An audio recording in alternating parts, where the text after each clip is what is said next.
From the burning mazes of the Sonoran Desert to the slot machine-clad boardwalks of New Jersey, it's the Imaginarium with Scott and Todd. I'm Scott Colbert, and Todd is away enjoying workplace holiday festivities, and I hope he enjoys himself, takes plenty of inappropriate pictures, and makes it home safely. A couple of weeks ago, when Todd soloed the show, he and his Adam Ginsberg talked about the attack in Paris that had happened a few days prior. And, here we are barely 2 weeks later, and I'm about to talk about the mass shooting in San Bernardino yesterday.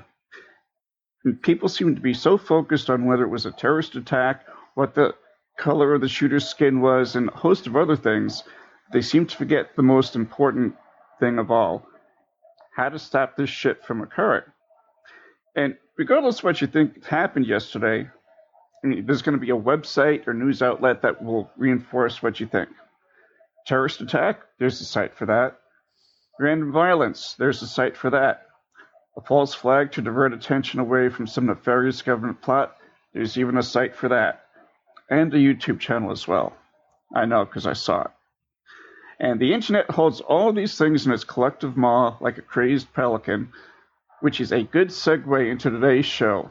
All the internet stuff, not the crazed pelican.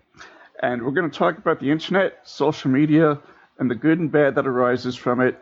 And to give us his perspective and insight is my old friend, Joe Adams. I am your Antichrist. Show me allegiance. I am your Antichrist. Pledge to deeds of violence. Shut by my pretty warrior. Shut by my fallen child. The time has come to conquer. Hello, Joe. What do you know? Unfortunately, nowhere near as much as I think I do. It's been quite busy the last 24 hours, news-wise. And before that, it was going also. Well, you and I were talking before the show, and what I've noticed is with the San Bernardino shootings, the whole Colorado Springs thing is completely off the news. And I right now, while we were talking, I'm sitting here on a website trying to find current news on Colorado Springs, and I'm getting a lot of information that has no sources, which is what bothers me. People saying what they know, even though they weren't there, don't talk to anybody that was there, haven't done any investigation, have no access to anything beyond anybody else sitting at home with a web browser. But they know. And that's very similar to when Donald Trump was talking about 9/11, and he said he saw thousands and thousands of Muslims cheering in the streets, even though there was no factual evidence to back that up. Well, during the broadcast on that, there were lots of Muslims in the streets dancing, but they weren't in Jersey. They were in Jordan. They were in Libya. They were in Iraq. They were in Iran. They weren't down the river. I do wish Todd was here because he lives in Jersey. So if anybody would know about Muslims dancing in the street, it would have been Todd. Well, you may want to reconsider having him as a partner if he's from Jersey. No prejudice, but Jersey, Well, yeah. Take it where it smells. Kiss her where it smells. Take it to New Jersey. Smells, right? Yeah.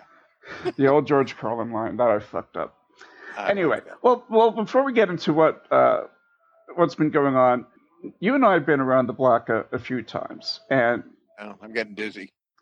The way we get news today is not how we got it, not even 10 years ago, let alone 20 or 30 or 40 years ago. News has changed, and one of the reasons that I asked you to come on was because you were in radio, you were in news, so you've got a journalist's perspective on this and how that's changed. Oh, yeah. My original major was as a journalist. I worked with the underground press a lot in the 60s. Things like there was a newspaper called The New Morning out of South Bay in Los Angeles, Los Angeles Free Press, the Los Angeles Reader. I was the youngest writer on the Herald Examiner in 1968, 67, 68. And then the Herald Examiner folded into the Times. and I became part of KPFK. I originally started off doing morning news and public affairs, but the stuff that I see passing for news these days would have failed in any of the classes that I did. There's no journalistic standards being applied, and the process has changed. There is now freedom to go with any irresponsible statement anyone makes and give it the exact same weight as someone there who saw what happened is, confirmed by someone else. There's no corroboration. There's no fact checking. Actually, when there is fact checking, it becomes news that there's fact checking. Now, I don't know about you, but when I went through my journalism in high school and in college, the two things that I took away from that were the things that you needed to have for a news story were the who, what, when, where, why, and how. Yep. And for every fact that you had to have at least two sources for it. Yep. In order for it to see print. That's the thing called corroboration, where you have two unrelated sources. Yep. It cannot be that you have, Greta Van Susteren and Bill Riley and Ann Coulter, and that's three sources. No, that's one source. Or an anonymous source. Yeah. Anonymous is very busy these days.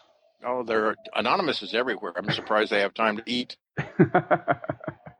I find it very interesting because a lot of the stuff that happens now worldwide were to happen, when I was growing up, we may not have known about it for a day or two. Things just, didn't travel as fast. I mean, they had teletypes and whatnot. It wasn't totally uncivilized, but it still took a long time because people had to get verification and find out exactly what was going on before they actually even put something on the news. And now they don't waste any time now. Sources had to use other tools. Today, anybody can tweet and start a news story.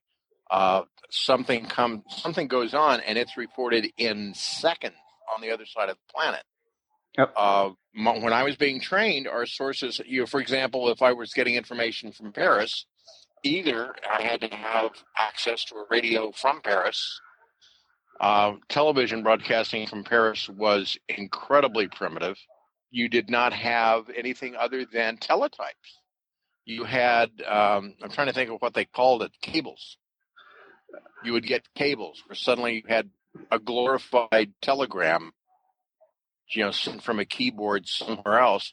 You had to be rich enough to have the keyboard to be hooked into a system that would be able to use telephone lines to send your message. Yep. And I grew up at when I was first getting on the air, we had to go into the teletype room, which was this closet that had a Reuters machine and an AP machine. And it was just clicking all day long, and you ripped off these, hundreds and hundreds of dead trees trying to figure out which one of these stories you're going to go live with. And when something came through that was important, you waited for the next story. So you could give people information up to the point that you had it. But it was, like you said, anywhere from a couple of hours to a couple of days old before you even got the story. Unless it was something that happened locally. And even then, you might not be able to track someone down because you couldn't, find out where they were using Find My Friends or, tweet them to, get in touch with you or send a private, a text message or something. Right. And if there was a phone, you had to go to where the phone was. You didn't have the phone with you. And there was a thing called payphones. And you had to have money, and you went to where a phone was, and you were either, standing in public saying your private business into the phone, or if you were lucky, they had booths. The really nice booths were wooden. You could go in, you could sit down, you could get on the phone and talk for a while, as long as you keep pumping dimes into it. So it's a different world. And I don't know how long we're going to be able to sustain. I'm looking at a report that came out from NASA that I just got word on yesterday about 32 previous civilizations that were in control of the world and failed. And we've had one continuous civilization pretty much since the Renaissance. Yes. And I think we're starting to stumble. I saw something yesterday, and this actually may be the same thing that you were referring to, but it was a time lapse of how the borders of Europe had changed from, I think, 1100 up to present time. Mm-hmm. And it Yeah, took about 3 minutes. yeah, it takes a while, and some of the information is really well researched. Sometimes it's just people coming up with bullshit that they made up to back an argument that they want to push. But I love looking at that kind of stuff. I saw one of those recently that was on the growth of religions. Where religions start, how they spread, when they're in charge, when they shrink in their, authority and stuff like that. I just find that interesting. Well, it's like that old expression, he who doesn't learn from the past is damned to repeat it. And that's exactly what we do time and time again. I have a different take on that, but then that's part of my job is I'm a heyoka. I am a contrary, and I need to look at things from the other side. I don't think history repeats itself. I think history provides us lessons, and we keep finding completely new ways to screw things up beyond all recognition. And that what happens is not a direct repeat, but sometimes an expansion of what has gone before, which we've already known didn't work. That's not enough to stop us, particularly if someone can make a profit from it. Right. And I think that history is a guide, but we are not living in a time that compares to any other time of history. We have never had this kind of communication. We've never had the speed of communication. We've never had the complete clouding of information over special interests and profit. I believe we have changed our culture in the past 10 years, maybe even 5, to where we actually have a culture of human sacrifice. Nothing is done until enough people have been killed. That is the only thing that gets our attention is when too many people are killed. But someone gets killed and doesn't even get on the news. In Los Angeles, they have so many murders that not everyone gets an obituary in the LA Times, which is the dominant, paper in the area. And one guy set up a website for the sole purpose of providing a human identification through their obituary for everyone that died in Los Angeles. And they are looking at 20 to 30 a day. Yeah. These we're talking about people, not even people in hospitals and fatal accidents. I consider to be part of the news, gunshots and stuff like that. But when they are looking at their murders, if it's not flashy or showbiz, it doesn't even make the paper, much less get an obituary. It's those people die. Those people. Yeah, it certainly seems to be constructed by how much money you make and how much prestige you have as to whether you get an obituary in that or not. And probably the same thing for Chicago, which I would imagine has as many murders per day as LA does, if not more. Yeah, and Detroit I don't know if it's still the murder city or not. I thought the murder city would move south and it was somewhere in Tennessee or Mississippi or something. But I'm thinking, for some reason, Memphis comes to mind, but I can't say that. I cite where I got that from. Quote your two sources. Yeah, I know, exactly. Which is why I say up front, I can't say if that's true or not. I think the world would be a lot better if people could say, well, I don't know if this is true or not, but... Yeah, but at least people admitting they don't know it's true, as opposed Ben Carson just made a trip to Syria. No accountability. Nobody went with him. He wouldn't allow the press near him. And oddly enough, he found exactly what he went there to find. Syrians that don't want to come to the United States. Well, no one ever said all Syrians want to come to the United States. Some people look at coming to the United States like stepping in dog shit. They would rather go somewhere in the EU and, get away from being shot because they happen to think differently. And it's getting harder and harder to find a place where you can do that. He also gave a speech today to a Jewish group, and he referred to Hamas as hummus. Yep. Homicide. Death by chickpeas. And this is somebody running for president. And that's a totally different subject, but I'm going to go to it anyway. It's certainly no mystery or secret that my politics tend to fall on the left and sometimes far left side of the spectrum. So when I take Republicans to task, people seem to think that I do that simply because, well, you're just bleeding heart liberal. But I'm looking at the people who are running for the nomination for the Republican Party, and one is just crazier than the other. Well, I refer to the Republican ticket right now as a clown car.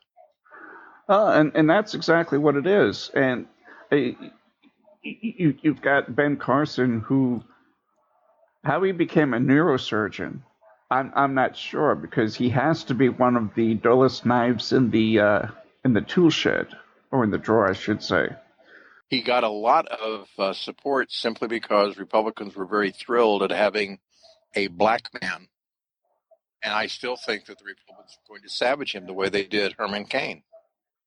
It's just that they get to wave him around and say, see, we got one too. And there's no way they're going to support him, because that violates most of their modern stuff. You got to remember, the Republicans started as the party of equality and, ending slavery and equal rights and things like that. Over time, they've evolved into exactly what we revolted from the British for. They were the liberals of their time during the Civil War. Yeah.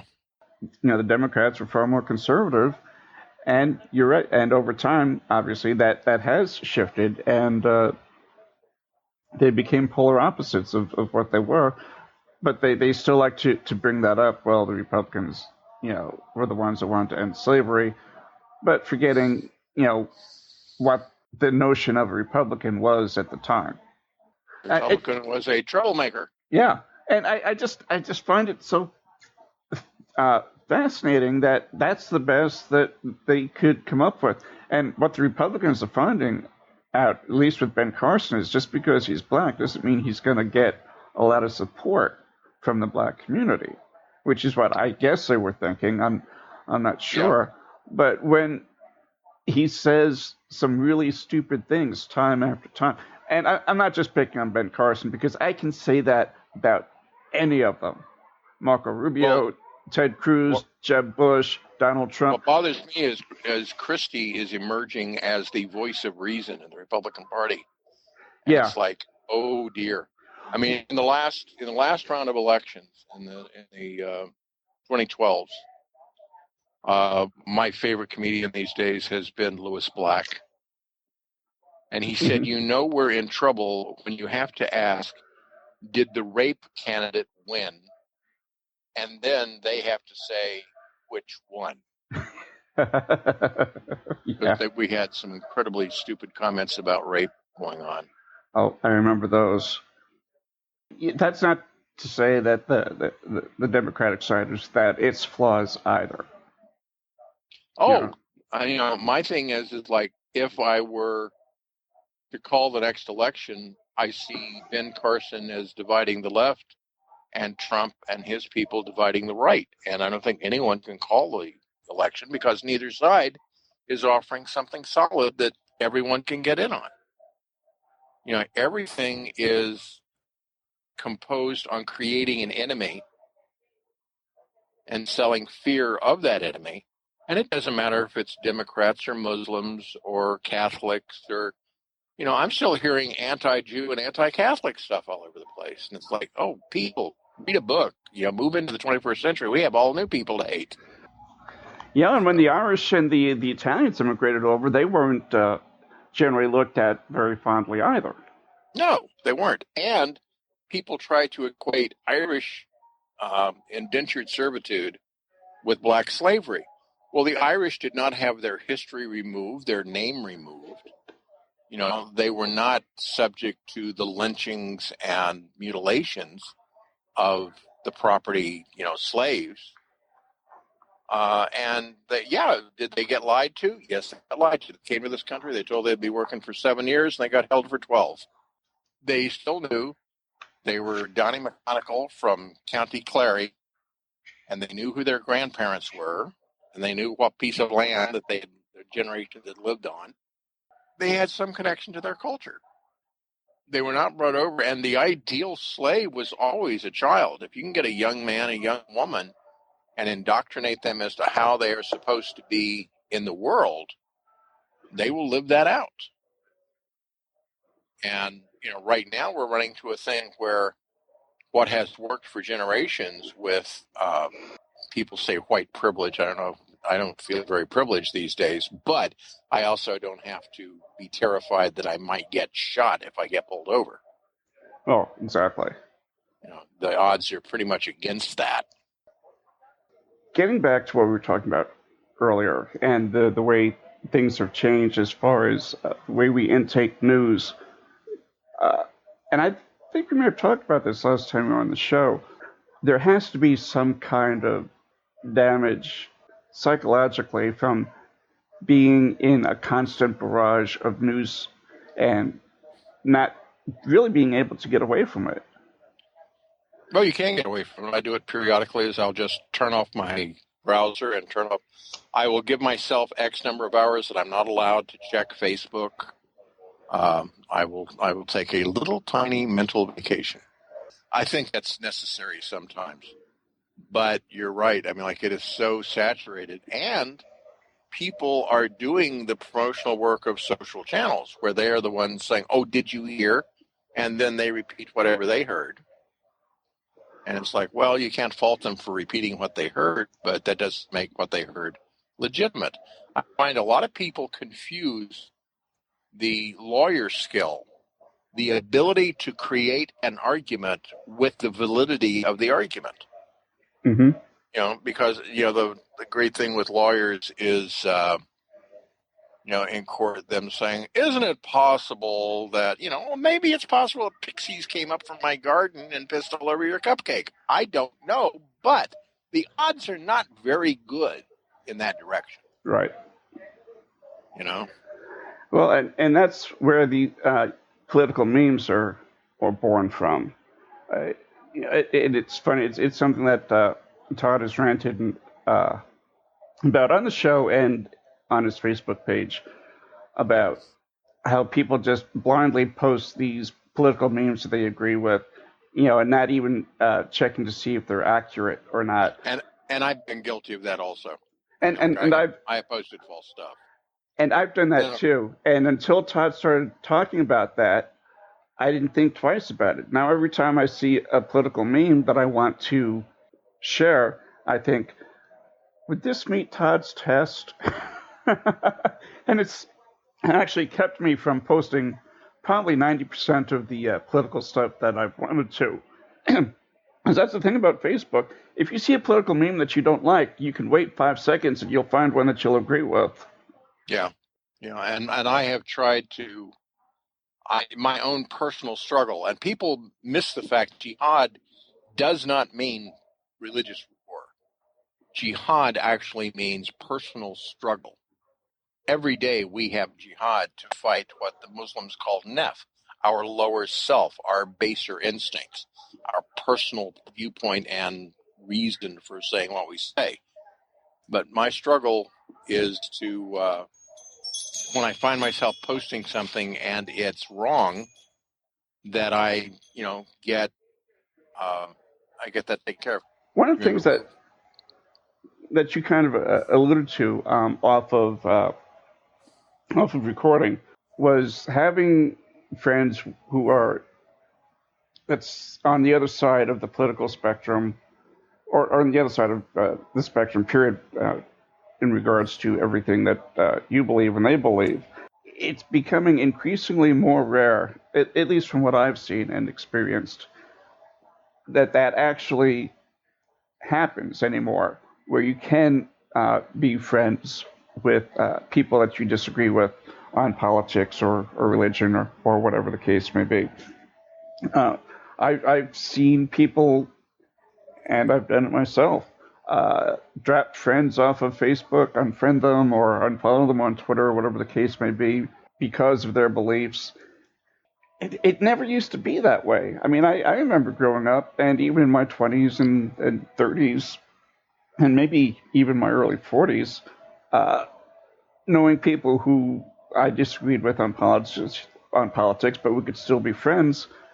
But that just doesn't seem to be the case. There's a string of hatred and a string of such animosity towards anybody that you disagree with. Yeah, and I have never unfriended someone because I didn't agree with them. I only unfriend them when they're turning into assholes and using my page to do their stupid rant.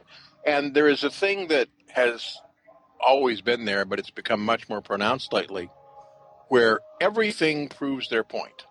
They have been doing spin that would get Rush Limbaugh dizzy, and everything proves their point. And it's like, no, it doesn't. Sometimes the very thing you just said is the opposite of what you said your point was. Like this one woman, like this guy posted about in Wisconsin, there was a mosque burned out. They think it was classified as hate crime, and a local synagogue gave them space to come in and hold their services in the synagogue. Yeah. And this woman posted immediately, well, you let me know when the Muslims do that for Jews or Christians. Yeah. I said, you're absolutely right. I'll run right out and burn down a church so the Muslims can show what they can do. Stupid cunt. I usually don't post you stupid cunt, but it does occur to me. Yeah, I can understand that. My sister is very much in that vein. Well, we're family. We just have to agree to disagree. And generally, when I see that she's posted something, I just scroll right by it because I know it's going to be something that's going to piss me off. And I have enough problems with high blood pressure without adding to it and creating friction in the family because I come from a family of big mouths. We just can't keep our opinions to ourselves to save our lives. Well, my dad came up with a line that I absolutely love, and he and I, let's just say we did not get along real well for a long time. But he came up with something I loved, and that is we would both graciously allow the other to be wrong. Yes. And I thought, yeah, that's exactly what we do. Yeah, you're full of shit, but I love you. Yeah. And that's actually a good way to look at it. Because, with family especially, it makes holidays somewhat awkward because politics always seems to get brought up somewhere along the line. And, and it's not even, somebody in the family gets drunk and starts shooting off their mouths because we don't drink. We're not a family of drinkers. I mean, I haven't had a drink in years, and you know me, same thing. And my family, and that isn't because alcohol is evil or drugs are evil. I can't do them because of what happens to me when I do them. Well, exactly. It's been a long time since I walked in a room and I didn't know why someone was so pissed at me they couldn't talk. And today I know why they're pissed at me. It's just they bring stuff up because they're assholes sometimes. Yeah. And I come from a family of assholes as well. And I can admit that because it's true. And I fit in very well with that because as you know, I can be a very big asshole. But anyway, it was very nice. Shows. I'm not going to say anything. it was actually a very nice Thanksgiving because nobody brought up politics. And if they had, I had my phone with me, I had my earphones, I have the Netflix app on my phone, and I just would have watched a movie while they talked about it. Yeah. My thing is like I just ask people. My biggest offense these days is asking people, what's your source? And do you have more than one source for that? Or is this, it's like someone was announcing that, a friend of mine in Colorado Springs wasn't at the site, but they said that none of this had to do with Planned Parenthood. It was, a rampage that was near Planned Parenthood, and the liberal media is destroying us. And it's like, where were the people that were shot? Where were they in that whole nothing to do with Planned Parenthood? Two of them were inside Planned Parenthood, and the cop was outside Planned Parenthood. And I think if your victims are in an office, it might be that office that you were, targeted for. Then I had heard that it had actually started off as a bank robbery gone bad at a Chase, I think it was a Chase Bank that was down the street. And then until that Chase Bank tweeted, "No, we were never robbed. Nothing ever happened here." Yeah. Which put the kibosh on that rumor. And I think ruined a perfectly good snit. Exactly. And I think that's what we need to call the news now. Rumors. Yeah. Or snits. Or snits. Because that's exactly what they are. Rumors and snits. That sounds like a good name for a band. Rumors and snits. Truth in advertising. Truth in advertising. Yeah, since Fair and Balance has already been ruined. Yes. And I've been listening to people who have made the comment, and they're right. It is one of the best pieces of marketing that has ever existed. Calling it Fair and Balanced. Well, Rupert Murdoch did not get where he is today by not being an astute businessman. Well, yeah, and the situation has now gotten to the kind of fragmented insanity it is without destroying the fairness doctrine. It used to be, if you were going to carry political positions on your air, you had to provide equal time or some kind of time to the opposing viewpoints, And that's where Sunday morning, that's the reason all those news shows are on Sunday morning, is everybody did their public service stuff in the time that they couldn't sell for, drive time or what's called AAA time, where you get the highest rates. They did the worst time of the day, 4 a.m. on Sunday morning, and like Meet the Press and, Face the Nation and all that stuff is still on Sunday morning, which is when the fewest people actually watch TV because they're either hungover or in church, one of the two. And but you could at least get the information. And when I worked with Pacifica Radio was actually a free speech station. It is now more left-wing than it ever was when I was there. But, when I started listening to Pacifica on Sunday night, you would hear folk music. The American Communist Party had their show, followed by the American Nazi Party. They had their show. We had someone doing a reading of the Blue Book, which is the guide for the John Birch Society, funded by Welch, which was Welch's grape juice. But they didn't editorialize on it. They read the actual Blue Book. You had Aldous Huxley late at night on Sunday giving his weekly take on whatever the news was at that time, and his take was not always well received, let's put it that way. He was one of the early days of the LSD advocates and stuff like that, but he was still a fascinating, educated, erudite scholar. He was able to put together arguments and present them well. The old ideas of logic and rhetoric. And but the last time when I moved to the Bay Area, there's a Pacifica station up there. I was on KPFK in Los Angeles, KPFA in Berkeley. I had an idea for a show, and I went in and I presented the idea. And the woman taking the idea was going to give it to the program manager. She said, "I'll tell you now, you're not going to get a show. You're a white male." Well, that's reasonable. We certainly can't have any ideas from white males on the air. And it's like, no, it's not that there's a lack of white male on the air. There's a lack of people with the viewpoint I was presenting. And it's like, okay, what can I do about that? Yeah. And now Pacifica is imploding because there are certain people that discover that if they can destroy Pacifica, they can sell the airtime. Pacifica has 5 direct stations right now. They kind of evolved into Democracy Now! On TV, which I still watch from time to time because it's got good guests, and I like the way the woman that does the interviews handles her interviews and does research and presents more than one viewpoint and stuff like that. As far as listening to Pacifica, the only thing I'll listen on the internet to something's happening out of Los Angeles in the Monday through Thursday, midnight to 6 on their time.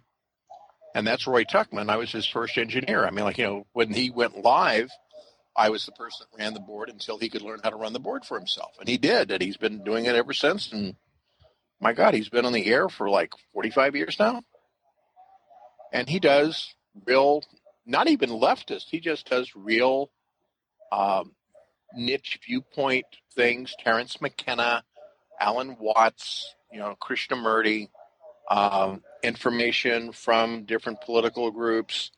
I did a show for KPFK with CIPA, the Committee to Investigate Political Assassination, about the first Kennedy assassination. You got to say which Kennedy assassination you're talking about now.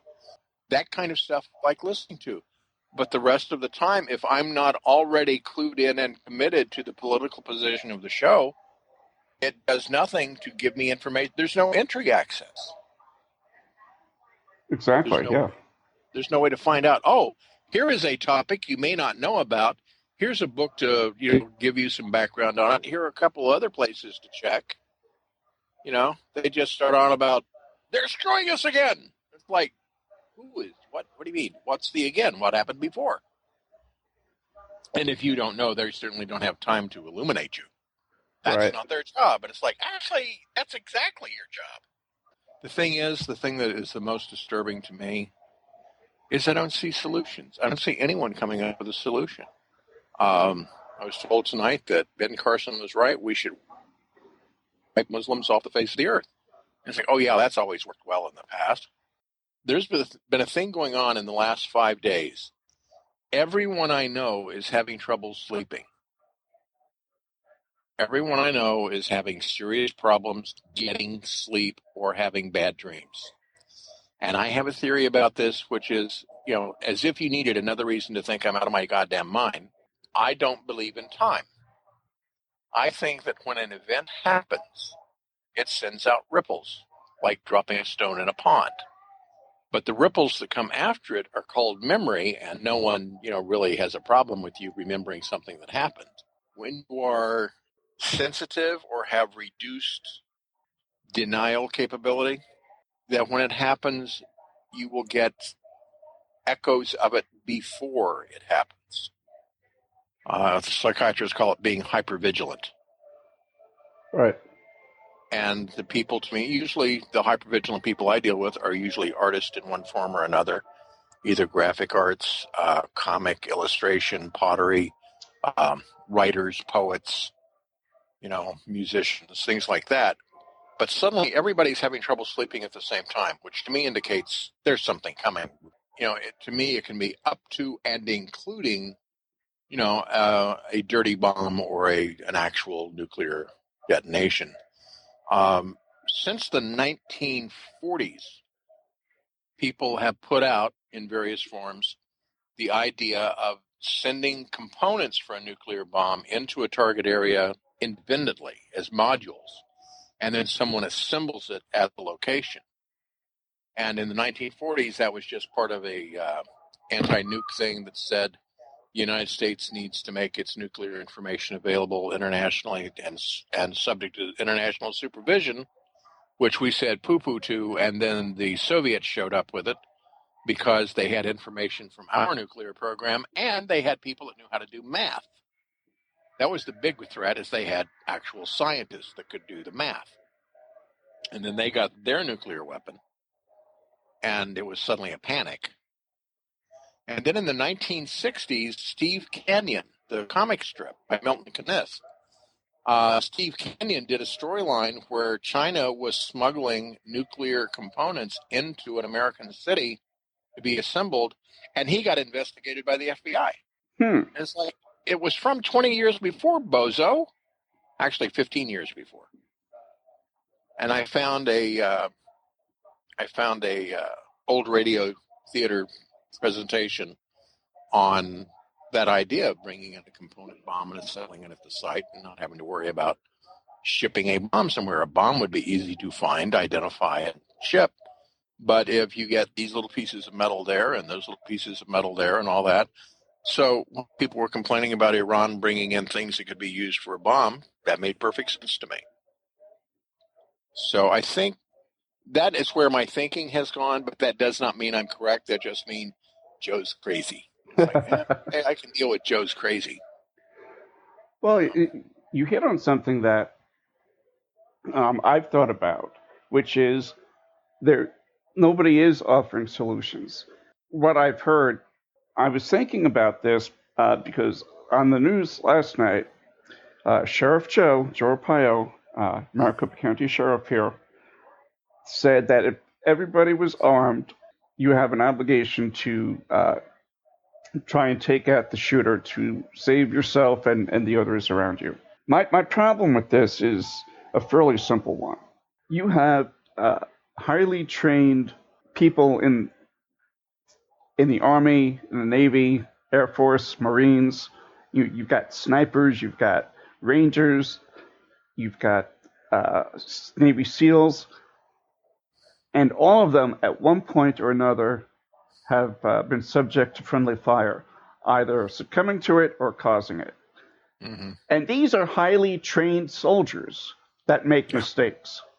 Yeah. If you get in a movie theater or a conference room where they're having a holiday party and somebody takes a gun out and starts shooting, and everybody starts, there's no neon sign over the bad guy saying aim here. Mm-hmm. All you're going to see is other people with guns, and you're not going to know which one to shoot at, so you're going to shoot at everybody. That does not make sense to me, and it also does not stop something like that from happening. And I've heard, well, you can't stop these things from happening. Well, I think you can. It just takes thinking outside of the box. It takes not being beholden to any groups like the NRA. Something has to be done because I think they can be stopped, and people just aren't willing to do it yet. But I bet you if there was a mass shooting in Beverly Hills or the Hamptons or the Upper East Side of New York City and a bunch of millionaires got mowed down, you'd be seeing something happen. Yep. Yeah, but it goes back to my idea of human sacrifice. We haven't had enough mass murder yet for it to be acted on because there's still profit to be made from the old model. And that does not matter if you're discussing putting out a product with a known poison in it that is killing people, or if you're putting out a product that does damage that causes people to interact badly with other people, such as psychiatric drugs. It does not matter. There's one case that the guy that became infamous for his low moral standards, John, there goes my memory, former senator from North Carolina that ran for vice president, Kerry. John Kerry, right? Well, no, John Kerry is the candidate. This other John was the vice president. Oh. But he was having an affair with a woman that was working for his campaign. They had a Yep. baby together, all that stuff. He was also a lawyer, and he wrote a book where he discussed the fact that there was a case that he was working on where a manufacturer of a hot tub had a defect in the system that created too much suction in an area where someone could sit. And one woman sat in the wrong place and basically had her rectum pulled. It's called prolapse. It was sucked out of her body, Mm-hmm. which tore internal connections, all that stuff. And she had horrible medical stuff. And it would have taken a piece of hardware, like a 45-cent piece of hardware, to lock down the grid so you could not have that large passage with the intake. And the only problem was the grid wasn't locked down and could move out of the way. And rather than spend the 45 cents on the correction, they spent millions in court until they were finally ordered to put in the 45-cent piece. But, somebody gets their asshole sucked out. Well, some people pay extra for that. She didn't ask for it, and she wound up with all kinds of medical problems. And that wasn't enough to spend 45 cents. So instead of making a $1,500 profit, they made a $1,999.55 profit. And I do like Bill Maher's comparison. It's like having a banker, an immigrant, and an American worker sit at a table. The waitress brings over 20 pieces of cake, and immediately the banker takes 19 of them and says to the worker, you got to watch out, that immigrant's trying to get your cake. Yeah. And if you suggest they only take 18, they start screaming, oh, that's socialism. It's like, no, actually, it's going to be a reason why you are not hung from a lamppost on a public street. A friend of mine and I were talking about revolution. And, he was talking about how we have been doing the things that caused this country to be founded and break away from the British. And now we are doing them. And since it's us doing them, it's not bad. And we have bread and circuses like we've never had before. We have Facebook and we have, Kardashians, and we have other bullshit that has nothing to do with anything taking up all our thinking. But, we're not talking about a new American Revolution. We're talking about something much more along the lines of the French Revolution. And the French Revolution was not a solution. It stopped the people that were doing things then. You talk about refugees. You had refugees going all over the place to get away from France. And they were being taken in because the refugees showed up with a cart full of gold and silver. Because they took their candelabra and their, harpsichord decorations and their fancy clothes and their wigs. And they went to England and they went to Spain and they went to other places where they were taken in as poor refugees that brought in a lot of money. But it was horrible for France for a long time. That's where Napoleon came from, he was the strong man that provided order. And it wasn't for several years after Napoleon that it stabilized for the point where France became a high point of civilization in the later 19th century. There were tens of thousands killed during that revolution. It wasn't just the aristocrats being beheaded.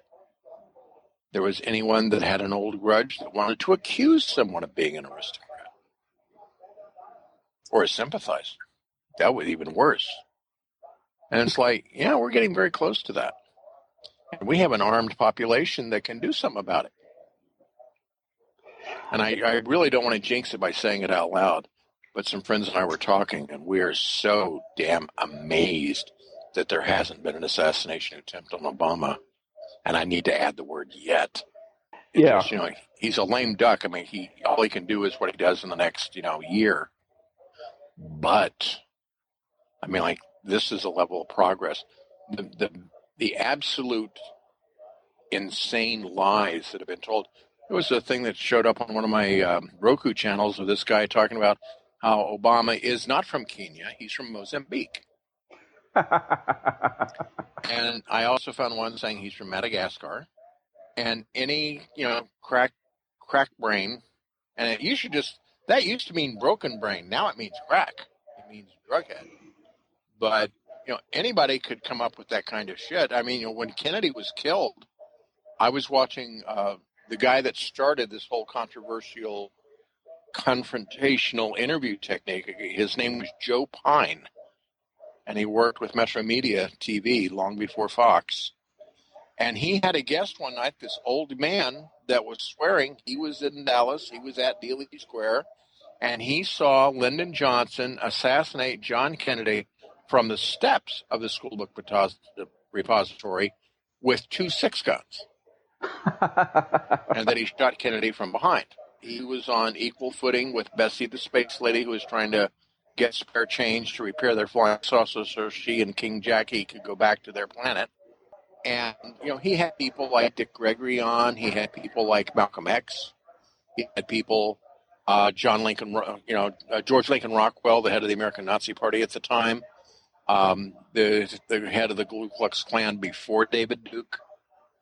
And just, he would stir it up. On Saturday night, you had a talk show that you watched because you never knew what the fuck was coming out. Somebody running Sasquatch for mayor.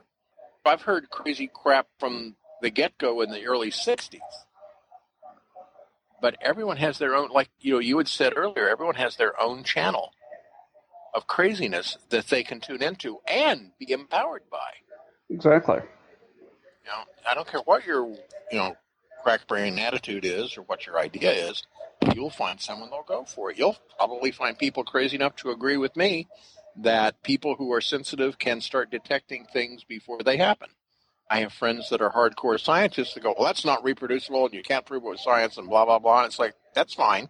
I don't care. I care if it happens, and I'm saying that they're going to start the November surprise way early this year. And I think a reason a lot of this stuff is coming up right now is it is part of a larger design where people who would benefit from such a thing can burn people out so that they're no longer engaged in time for an election.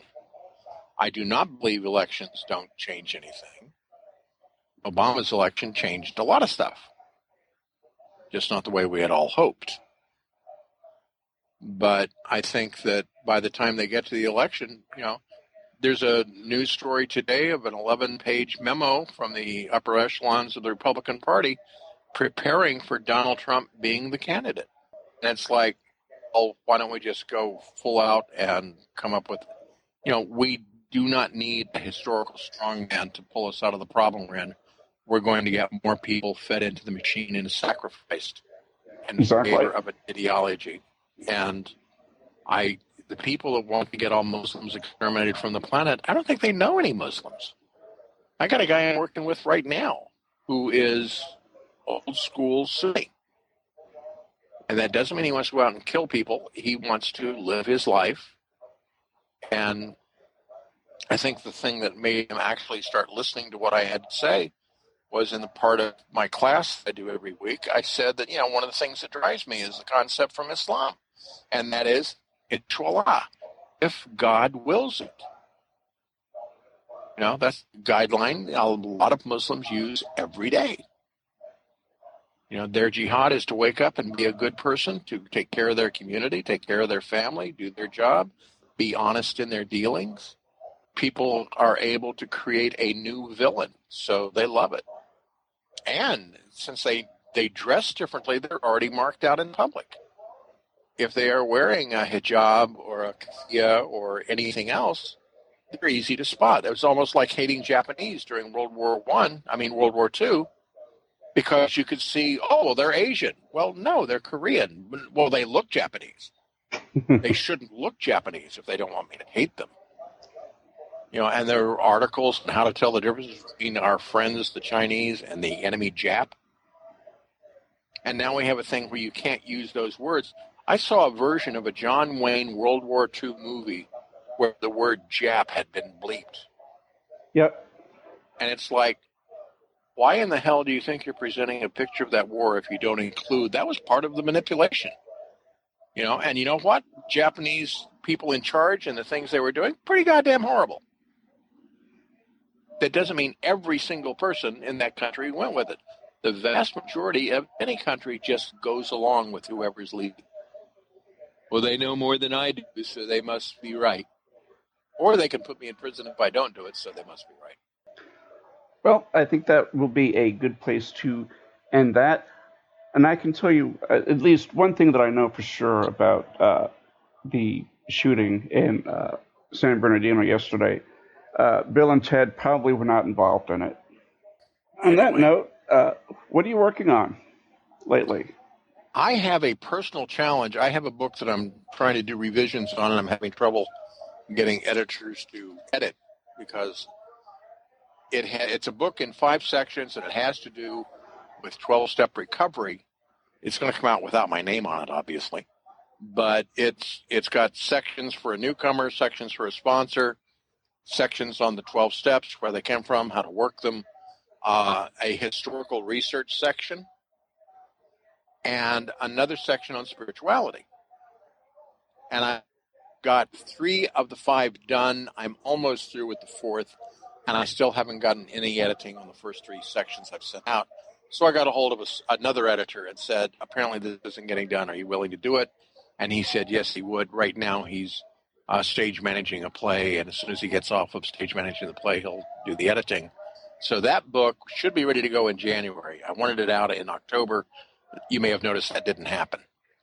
But I have a personal challenge for next year. Next year, I want to write 12 novellas. Every month, turn in between 70 and 180 pages on a story. And I already have the first 7 mapped out. It's literally, I just have to sit down and write the prose, because I already know what's happening in the story. Now, aren't you glad you asked me what I'm up to? Thank you for being on again, Joe. It's always a lot of fun having you on. I like this. I enjoy doing this. And you've also got something up on the Supernauts as well, too, before I forget. Yeah, I'm starting a new blog up there called May You Live in Interesting Times, which will be a lot more like what we're talking about tonight. And we'll link to that again on the show page. And if you That'll like, start in January. Yeah, that's already up there. Well, I put them up. Did he publish them? I thought Yeah. we were starting in January. Okay, well, if they're published, I didn't know that. If I knew that, I would put it on my Facebook page and piss people off by the fact that I'm saying things out loud. I will double check that, but I believe it's already up there. Okay, well, I think I posted 3 that he said he would be releasing later, and maybe it's later and I didn't notice. Well, we will either post the links if they're already up there, or we'll do something. Okay. And if you like the Imaginarium, go ahead and read us and give us a 5-star rating, if you like us, up on iTunes, because we're there. And until the next time, may all of your journeys be filled with pure imagination. I am your Antichrist. Show me allegiance.